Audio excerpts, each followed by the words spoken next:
أعوذ بالله من الشيطان الرجيم بسم الله الرحمن الرحيم الصلاة والسلام على أشرف المرسلين سيدنا محمد وعلى آله وصحبه أجمعين. Donc on se retrouve aujourd'hui pour parler du compagnon Mus'ab ibn Umayr radiyallahu anhu, dont le surnom était Mus'ab al-Khayr. Alors pour parler de Mus'ab, on va parler déjà de la période avant islamique, avant que le prophète Mohammed sallallahu alayhi wa sallam ne reçoive la révélation. Alors Mus'ab ibn Umayr était un compagnon qui a grandi dans la richesse. Sa famille était une famille riche de la Mecque. Et donc c'était un enfant qui était aimé et gâté par ses parents. On dit de lui que c'était un compagnon qui était très élégant et souvent les femmes de la Mecque discutaient à son sujet parce qu'en fait il attirait tous les intérêts en fait des habitants de la Mecque et notamment des femmes qui se rassemblaient et qui discutaient de lui. C'était également la vedette des assemblées, des réunions publiques, puisqu'en fait Mus'ab ibn Umayr était un compagnon qui, malgré son jeune âge, était toujours le bienvenu dans ces assemblées-là, assemblées des notables qui parlaient des sujets politiques, des sujets sociaux de la Mecque. Alors, concernant la conversion de Mus'ab, ça s'est passé comme cela. Un jour, il entendait parler lors d'une assemblée justement dont il était présent, à laquelle il était présent, et il entendait parler d'une assemblée dans la maison de Arqam. Alors, c'est une maison qui était située à côté du mont Safa, et il se dit qu'il voulait absolument s'y rendre. Pourquoi? Parce qu'il voulait écouter de ses propres yeux, de ses propres oreilles, pardon, le prophète Mohammed sallallahu alayhi wa sallam, voir ce qu'il avait à dire ce prophète.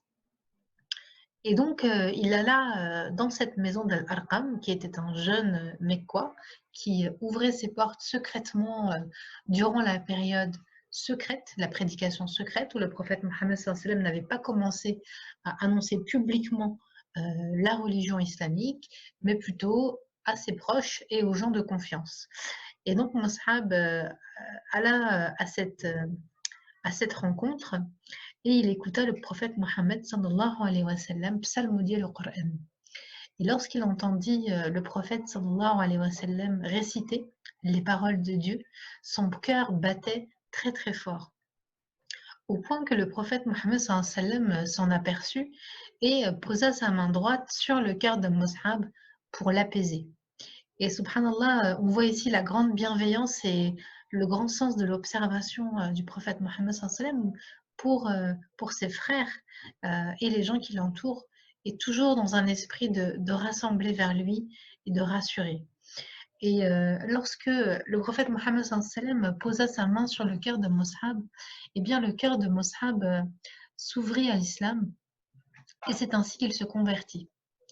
Et il ressentait une profonde sagesse et une très grande détermination qui lui donnerait la force de changer le cours de l'histoire. Vraiment, c'est un compagnon qui avait vraiment une grande force morale en lui.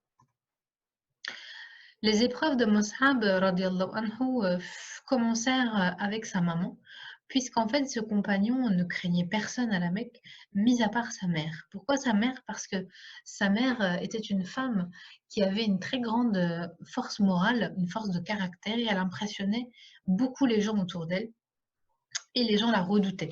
Sa maman s'appelait Khonas bint Malik.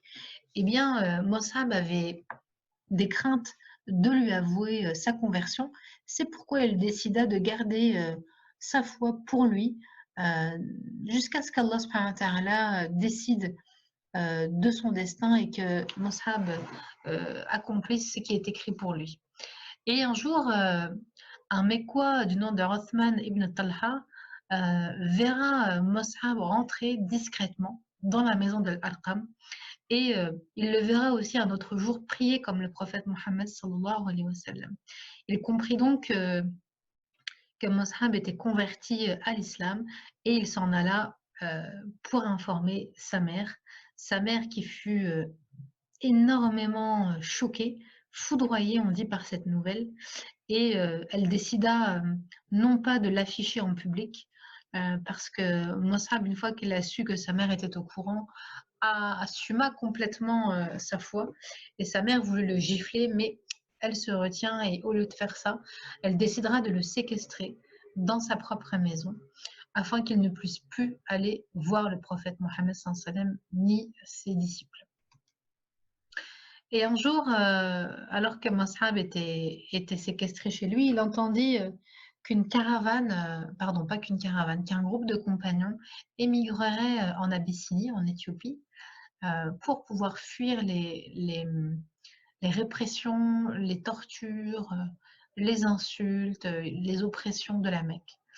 Et subhanallah, il réussit à s'enfuir avec eux.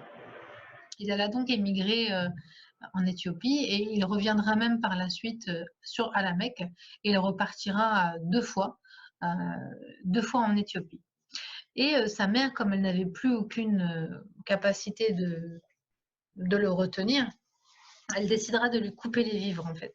Et c'est comme ça que Mus'ab deviendra indigent et pauvre alors il avait toujours vécu dans le luxe et c'était comme on pourrait dire le beau gosse de la Mecque, mais pour sa foi, il décida de renoncer à tout cela.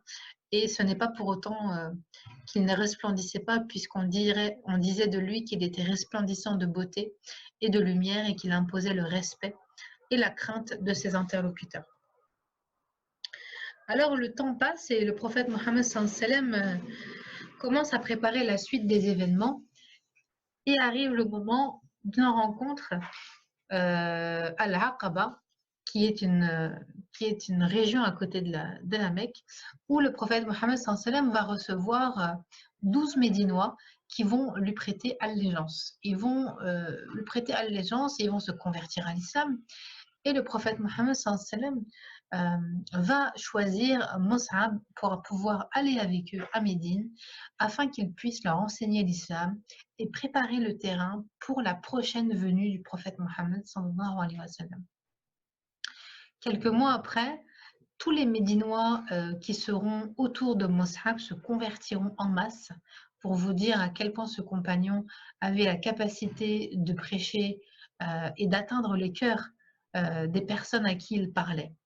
Un an après, le premier pacte de la Aqaba, le deuxième pacte de la Aqaba arrivera et là, il y aura 70 Médinois qui se présenteront au prophète Mohammed sallallahu alayhi wa sallam pour lui porter allégeance avec le travail, bien entendu, de Mus'ab en amont. À Médine, le compagnon Mus'ab ibn Umair vivra chez Asad ibn Zurara. Et donc, le prophète Mohammed sallallahu alayhi wa sallam émigrera à Médine avec Abu Bakr, radiallahu anhu. Et donc, les Quraysh qui étaient donc restés à la Mecque avaient beaucoup, beaucoup de haine envers le prophète, envers les compagnons, envers l'islam. Et ils ne voulaient pas s'en tenir là et ils décidèrent de mettre en place la bataille de Badr. Et vient la bataille de Badr qui fut une défaite cuisante pour les ennemis de Dieu. Alhamdulillah, ce fut une victoire éclatante pour les musulmans. Mais après cette bataille-là, les Qurayshites avaient encore une rancœur énorme envers les musulmans. Et c'est là qu'ils décidèrent de prendre la route pour la bataille d'Uhud.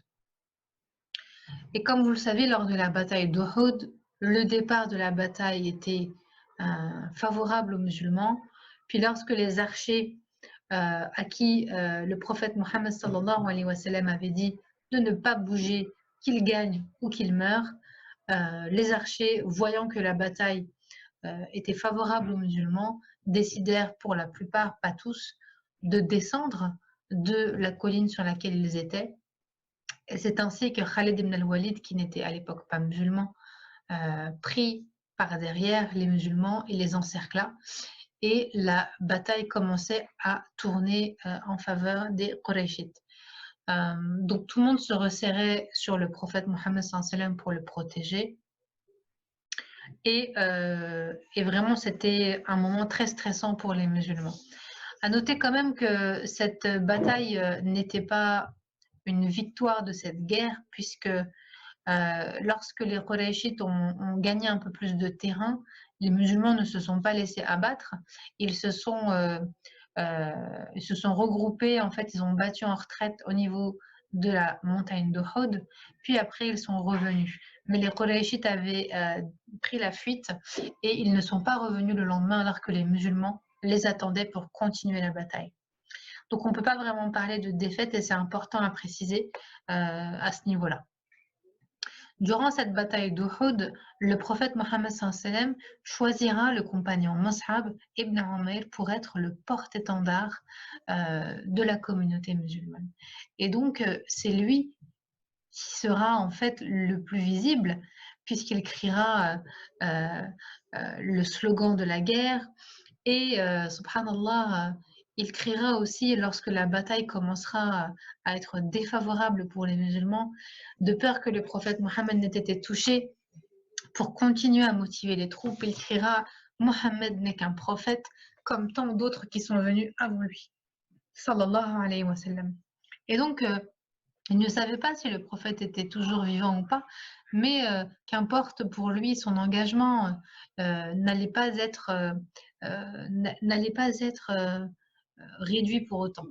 Il voulait continuer à se battre jusqu'au bout, puisque l'important, peu importe ce qu'Allah décrétera, c'était de rester musulman et de rester fort. Et donc, un homme nommé Qami'a verra Mus'ab porter l'étendard et il s'approchera de lui. Il s'approchera de lui parce que tuer le porte-étendard, c'est très important dans une bataille et c'est pour ça que c'est forcément une des premières cibles. Et Mus'ab, tout ce qu'il cherchait lui, c'était à protéger le prophète Mohammed sallam avec son épée. Et donc Qami'a s'approchera de Mus'ab, il lui tranchera la main droite dans laquelle il tenait l'étendard et de la main gauche, il tenait son sabre. Donc sa main droite étant tranchée, radiallahu anhu, qu'est-ce que fera Mus'ab? Il prendra l'étendard alors de sa main gauche et il continuera à prêcher jusqu'au bout. Et il continuera à se battre comme il pouvait. Qami'a ensuite tranchera la main gauche de Mus'ab, radiallahu anhu, et Mus'ab à ce moment-là enveloppera l'étendard de tout son corps afin de rester jusqu'au bout debout et représentant de sa Ummah. Et là, Qami'a, l'ennemi de Dieu, en jettera sa lance en plein cœur de Mus'ab et ce dernier s'écroulera au sol, le visage à même le sol. Et c'est là que Mus'ab deviendra un martyr, radiallahu anhu.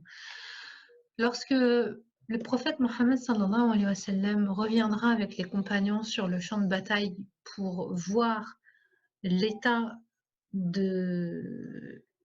pour voir les corps, pour faire les adieux, pour pouvoir enterrer les corps, eh bien il verra sallallahu alayhi wa sallam Mus'ab gisé sur le sol.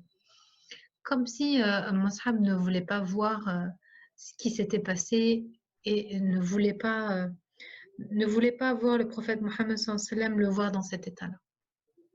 Il ne voulait pas voir non plus la situation.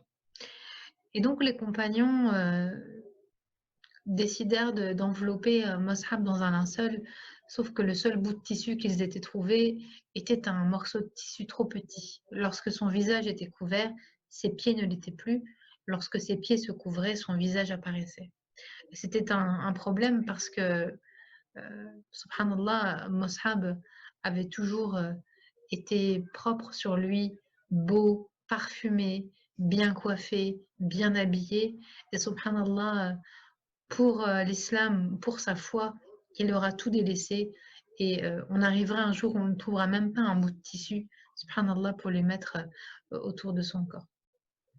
Et lorsque le prophète sallam verra cette scène, le visage extrêmement triste, les yeux brillants, il dira « Couvrez-lui le visage et mettez-lui sur ses pieds des joncs odorants. » Et pour terminer là-dessus, le prophète Mohammed sallallahu alayhi wa sallam dira à propos de Mus'ab « Je t'ai connu à la Mecque à une période où tu avais la plus belle chevelure de la cité, ainsi que les plus beaux habits. Te voici aujourd'hui, les cheveux ébouriffés et la tête recouverte d'un simple manteau rayé. » sallallahu alayhi wa sallam. Qu'Allah subhanahu wa ta'ala soit satisfait de toi, Mus'ab ibn Umayr. Amin. Barakallahu fikum wa salamu alaykum wa rahmatullahi ta'ala wa barakatuh.